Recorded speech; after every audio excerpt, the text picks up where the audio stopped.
Good morning. This is Bill Gravell, Williamson County Judge. You spell my name Gravell, and you spell my first name Judge. That was humor for those of you that have lost your humor in this last year. Today, and I want to make sure, Connie, can you hear me well? Yes, sir, I can hear you. Perfect. I just wanted to make sure. I want to start with thanking all of you for joining us today. I wanted to give you not only a brief update of our vaccination plan, but I want to share with you this Sunday for Bill Gravell would be 1 year from the very first day that I've heard about COVID-19. It's been a difficult year and a challenging year. But it's been really quite an amazing year and an extraordinary year watching people work together to solve problems and to solve challenges.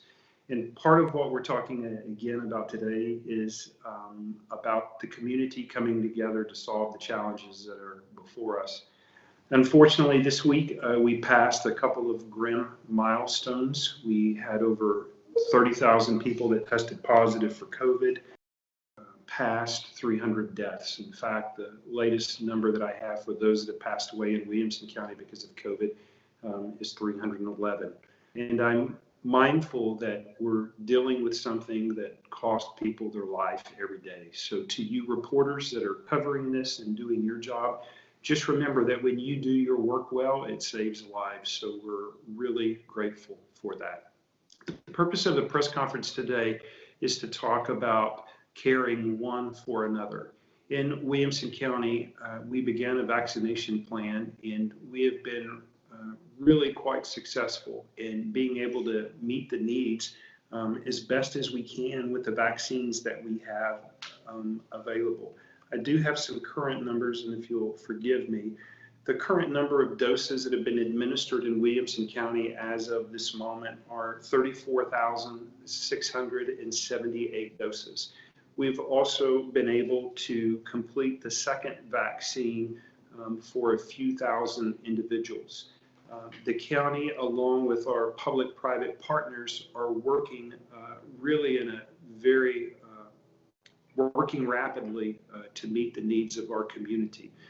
Let me say as county judge, though, from the onset, it is difficult, the project that we're undertaking, because we really see about 450,000 people that could qualify for the vaccine in Williamson County. But when you're talking 2 shots, you're really talking about 900,000 vaccines. And at the rate of receiving 6,000 to 8,000 vaccines a week, you certainly can do the math. It's going to take us a long time to get there.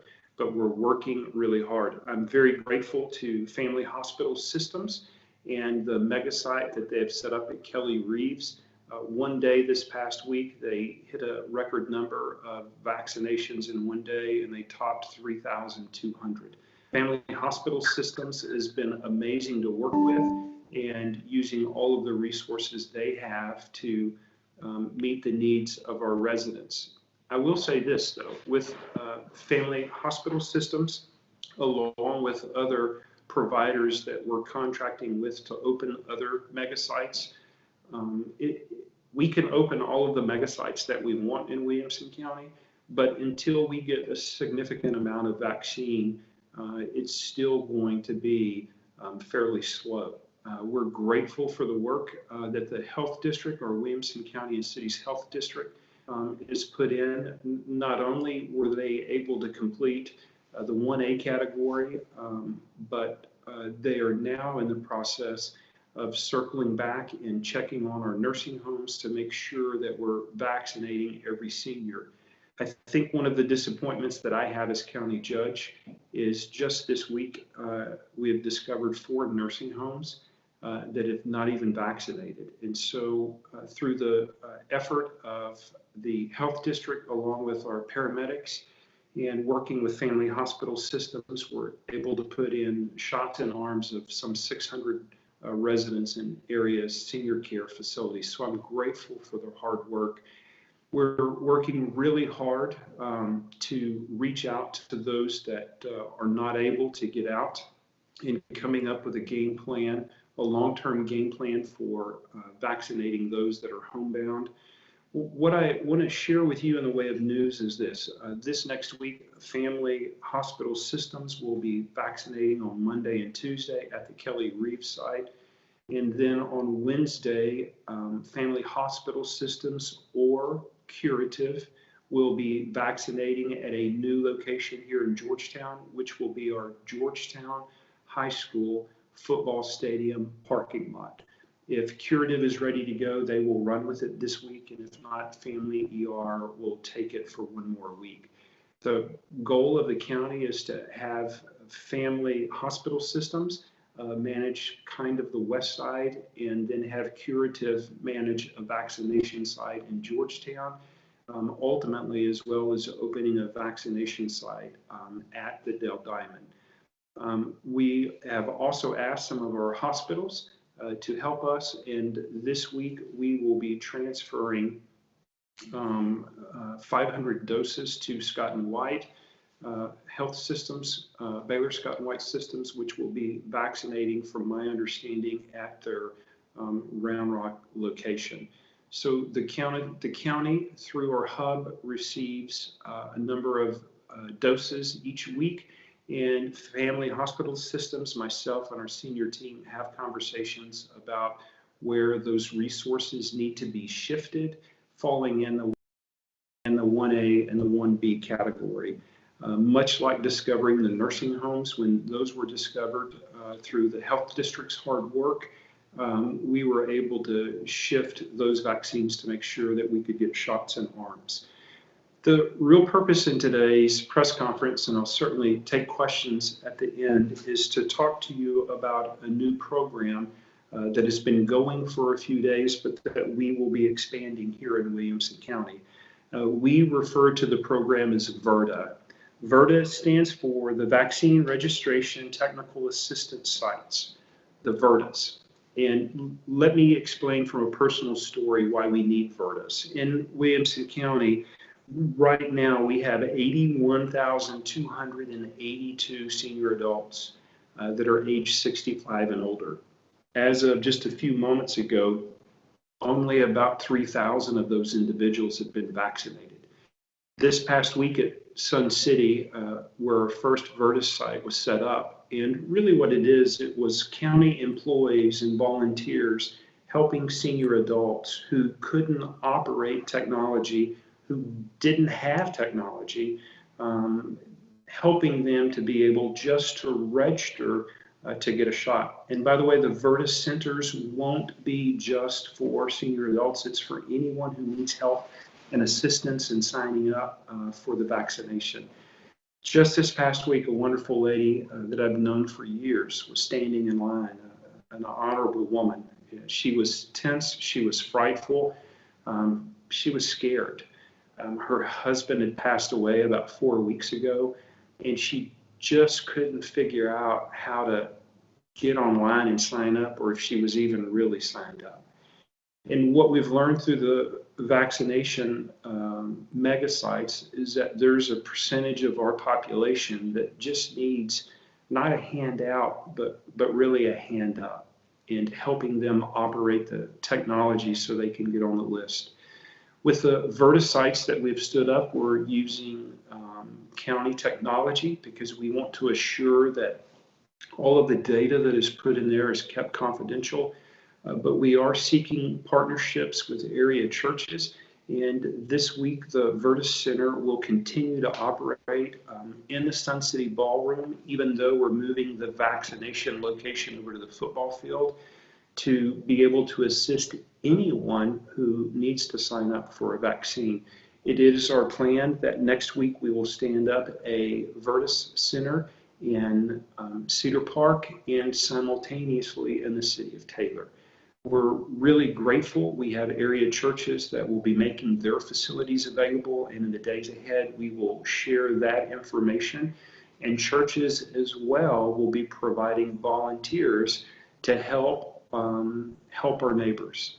And one of the messages I really would like to convey as county judge is that for all of us, we can make a difference today if we will think about who lives around us.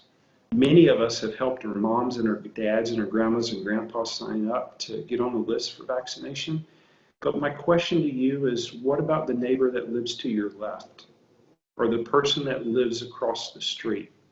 Let's not assume that everyone is technologically gifted, but let's assume that everyone needs a helping hand. And so I call on all residents, not just in Williamson County, but in Texas, to check with your neighbor and to ask them if they need some help signing up at one of the vaccination centers. Also on Monday here in Williamson County, we'll be standing up a vaccination question call-in line. And on Monday, that call-in center will be available. I would share with you the number, and I will, but I would ask that you not broadcast that or promote that until Monday. Our phones will be lit up here in just a matter of minutes. Michelle, can you share that number online? So Michelle will be sharing that number online, and that will be become available on Monday. I want to say that it's been amazing watching our people come together to help one another. But I want you to know that as county judge, I am deeply concerned that our most fragile and important population doesn't have the ability or the know-how to get a vaccine. I'm frightful of those senior adults and young adults that are just literally hiding out at home because they don't know how to fill out the pre-registration form. And so I really just would ask our public to be considerate and to be kind. And if you do have a senior that you're helping fill out their paperwork, when you know that they have an appointment, maybe you do something kind like offer a ride to the vaccination center. Our folks, we're trying to offer appointments in the daylight, but some of the centers have stayed open to as late as 9 o'clock at night to help meet the needs. And some of our seniors are not comfortable with driving after dark. Heck, I'm not comfortable with driving after dark. So I just would ask you to be thoughtful and be kind of those that are around you. We need neighbors checking on neighbors to make sure that they're vaccinated. Now, remember that everybody has a right to be vaccinated, and there are some that choose not to, and you shouldn't be offended by that. You should just know that that's their right living here in America. But just like the wonderful lady that I saw this past week, they need a hand. I'd also share with you too that this week I've spent much time at our vaccination centers, and I spent some time at our Virtus Center and at our vaccination station there at the stadium. It was amazing. The level of joy and happiness was high, and the countenance was positive. And then when we went to the Virtus Center and I was able to see the folks that were waiting in line and that were confused and angry about how even to register, the tension was palatable. Our folks are exhausted, and I just would really challenge everyone, let's be patient, let's be kind, and let's help our seniors. That's what I have for you at this time, and I'll be willing to take some questions if you guys will promise that you'll stick to the concept that we're talking about, a vaccination plan for Williamson County in Central Texas. Thank you everyone for being with us this morning. Our first question is from Richard. Are those who have already registered through FHS portal indeed registered? He believes he's heard that many have not received acknowledgement of this, and is the portal taking more registrations? Richard, that's a great question. First, you do need to know that everybody that has signed up and completed the registration process through FHS, they are registered. In the beginning, they weren't able to send out confirmation emails because of the speed in which they were coming in. And let me give you an example. There was one period when the portal opened that in 6 minutes and 40 seconds that they had over 800 completed registrations. So the speed in which stuff is coming in to FHS is lightning speed. Yes, the portal is open, but just remind folks that they're just registering for the vaccine. And when they work through the list and the prioritization step set by the state, that they will be contacting those individuals via email. Great. The next question comes from Allison. She's asking, will there be different registration links for various vaccination sites? Example, Curative, Scott and White. So, Allison, the question is right now for this week, and you have to remember we're working week by week, and you understand the complexity of that. Week by week, the folks that have already pre-registered with family hospital systems, they will take, for example, 500 of those and give those to the Scott and White healthcare system. And Scott and White will schedule that appointment with those individuals. And the same will occur with Curative until we've been able to whittle down through the list of folks registered. The fact is that once we've worked through that list, that there will be 3 different portals that will be available for registration: Family Hospital Systems, Curative, and Baylor Scott and White. But Baylor Scott and White, even on their own, has databases of thousands of individuals that are in that 65 and above, or thousands of individuals that are in that 18 and above with some comorbidity. Claire Osborne is asking, can you say where the VERTA sites will be set up on Monday? Claire, I love how you always try to pigeonhole me. So the VERTA site on Monday for sure will be at the Sun City Ballroom. And then I would like to wait until Monday, Claire, to give the information on the Cedar Park location and the information on the Taylor location. In the end, the goal is to set up is we need to take this ability into the neighborhoods nearest the people. And so those will be the 3 this next week. And on Monday, we'll be releasing the addresses in those locations and their times. Univision is asking, will the outreach and phone line assistance for vaccines be in Spanish as well? How will the county make sure that people that qualify for the 1B phase are the ones that are registering and getting the vaccine? Well, that's really a twofold question. One is, will the phone lines be bilingual? And the answer is C. They will be bilingual. The second answer is something that is disheartening to me as county judge. There are no standards that we can implement or put in place to preclude anyone from being vaccinated. For example, someone could sign up and say, well, I've got another comorbidity. And there is no way, according to the standards that we've been issued from the Department of Health and Human Services, that we can inquire as to what their other ailments may be. We can't do that. And I want to say this. What I saw at our mass vaccination sites, I saw some younger folks going through those lines. And maybe they had other health-related issues, and I pray that they did. God, please forgive anyone who's willing to step in front of a senior that needs to be vaccinated, and they're willing to lie to do that. We need to make sure that if we're signing up, we fall within those parameters. But there is no way that the county or the health authority or even family hospital systems can enforce that or restrict people from being vaccinated. Rudy is asking, will there be a team going to residents in person, or is the plan to have churches provide the outreach teams? So, Rudy, there's 2 answers to your question. We've asked all area churches first to do their own community and go door to door if necessary.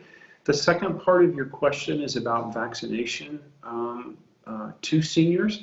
Williamson County is currently working on a plan through our health district with our EMS system in conjunction with Curative for mobile vaccinations that will go door to door for those that are truly homebound. But again, it is a great plan. We have some really good shovel-ready plans. The reality is we just don't have the vaccine to do that. But we are making the plans now for a mobile vaccination center that could go door to door. Rudy also is asking if a person in the nursing home or memory care misses their shot opportunities, how will they get back in rotation and not be overlooked? Yeah, so that's really a good question, and I know you're asking it for a personal reason. But if someone's in a memory care facility or one of our local senior care facilities, nursing homes, it is the responsibility of the medical director of that facility or the charge nurse to make sure that that happens. And what I would encourage folks is they need to keep pressure on the local nursing homes or the local memory care facilities. You're paying money for your loved one to be there, and they're the ones that need to be held accountable. Richard has asked, do we know how many doses we have allocated for the next week? Yes, I know that our next week allotment was received yesterday, and we received 8,000 doses. I also know, 8,000 doses at our family hospital system. But there are additional doses that are being provided to a lot of our health providers that are the second shot to follow up on that first shot. So if you'll give me just a second.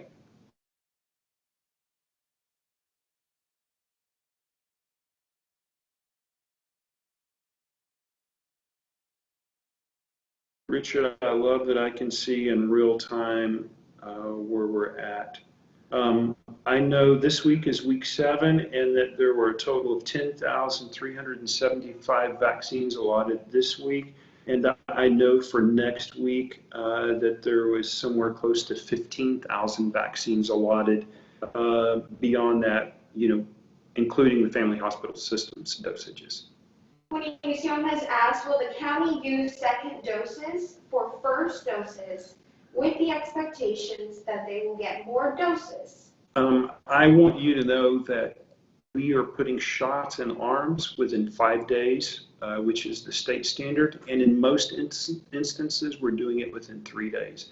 But the goal of the county is to put as many shots in arms as quickly as we can, and we're certainly following the advice and the direction of family hospital systems, which is just a wonderful example of a small business doing yeoman's work.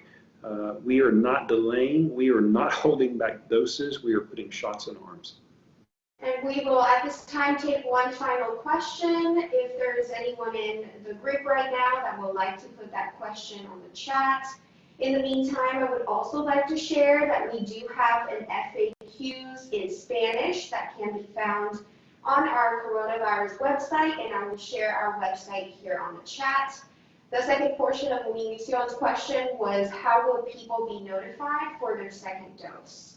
So every person that's going through our mega vaccination center or the ones that have gone through Sun City in the last week, they've all received a piece of paper with a date and an appointment on those if it's been through family hospital systems. The other hospitals or medical facilities that provided that first vaccine, it is their responsibility under law to notify folks when the second dose is ready. At this time, I don't see any further questions. Thank you, everyone, for joining us this morning. If you need further information, please reach out to publicinformation@wilco.org. Thank you for your time. Have a great day. God bless you guys. Thank you.